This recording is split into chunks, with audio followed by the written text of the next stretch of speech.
Hi friends! In this video I'll be demonstrating how to frame a painting using a wooden frame and a point gun driver. For the $100 investment, this has been a huge time saver and it saved me a ton of money on framing. You can use this method for works on canvas, wood panel, linen panel, and even works on paper that require glass and backing. However, with regards to works on paper, if you want this to be 100% archival quality, I would definitely suggest bringing it to a framer. Otherwise, you'll be investing quite a lot in archival materials. Here's how it works.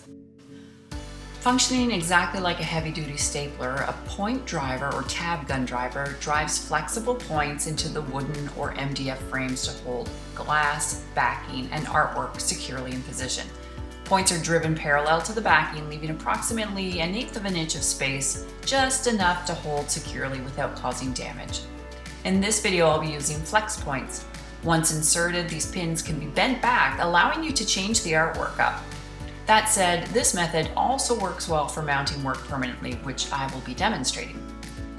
I'm using a point gun, flexible points, coated picture wire, pliers, hammer, a nail, some short screws, D-rings, measuring tape, pencil, foam, or a thick soft fabric to protect the picture frame from impact, finishing off with some clear bumpers and brown craft tape. The details and some links can be found in the description below. Here's my painting. It's oil painting on wood panel, and I'm going to be putting it into this wooden frame using my picture framer's point gun. I have everything set on this nice foam surface, which will protect the painting and the frame from any damage during impact. Here are my flexi points, and all the model descriptions for all of these items will be below in the description box. So first I need to make sure that I've got enough flexi points in my gun. I push the lever at the top and I can insert this tower of flexi points into the slot. The points have a tapered end, making them easy to drive into the frame, so make sure they're pointing outward. Then depress the button to make sure it's locked into place. Depending on the hardness of your wood, you can adjust the tension on the back dial.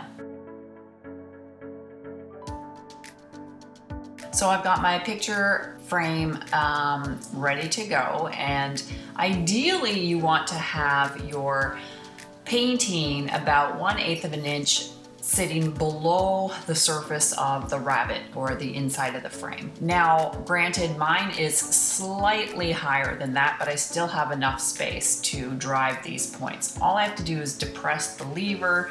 Ideally, you want to have your point driver gun resting completely parallel to the back of your frame. I am cheating a little bit and applying a tiny bit of an angle just to get under the lip a little bit more. But the ideal positioning is completely parallel to your frame. Now I'm only using 4 points. That is enough to secure this piece because I will be finishing off with some tape. The D-ring installation should be located ideally about 1/3 of the way down from the top of your frame. This will ensure proper balance and hanging of your picture. I like to start the hole of where I'll be putting my D-rings and screws by tapping a nail to create a hole so that my drill doesn't slip. Before I do the final installation of the D-rings, I'm applying this beautiful seamless craft tape that will secure the pins in place and create a more tidy look at the back of the frame. This also helps to keep out dust and tiny critters from making their way in between the frame and your painting. Press firmly to make sure the tape has a nice seal.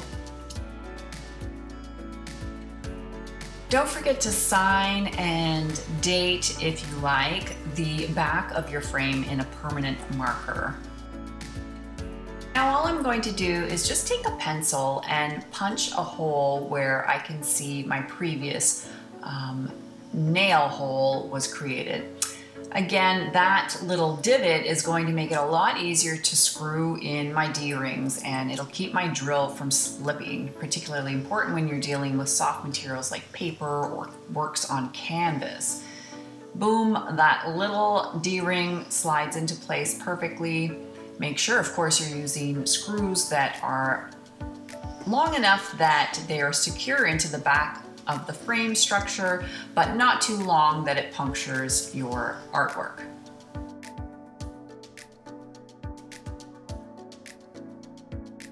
Once the D-rings are installed, I'm using plastic coated wire, which I really love. It's nice and soft and it's pliable, it's super easy to work with. Of course, just cut the length of wire that you need with pliers. And then I just kind of bend one end to kind of make it a little bit tight and secure while I wrap tidily the other end.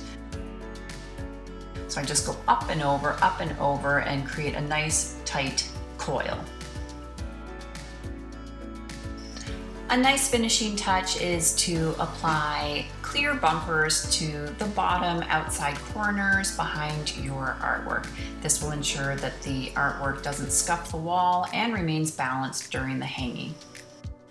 That's it. Your frame and wiring is installed and it's ready to hang. Now friends, I should let you know that I use this method if I'm hanging a quick show or create an inexpensive framing option for my clients. If you want this to be 100% archival quality, I would definitely suggest bringing it to a framer, particularly important if you are framing works on paper. I hope that you enjoyed this video. Please like and subscribe for more tips. Thank you so much for watching. Bye everybody.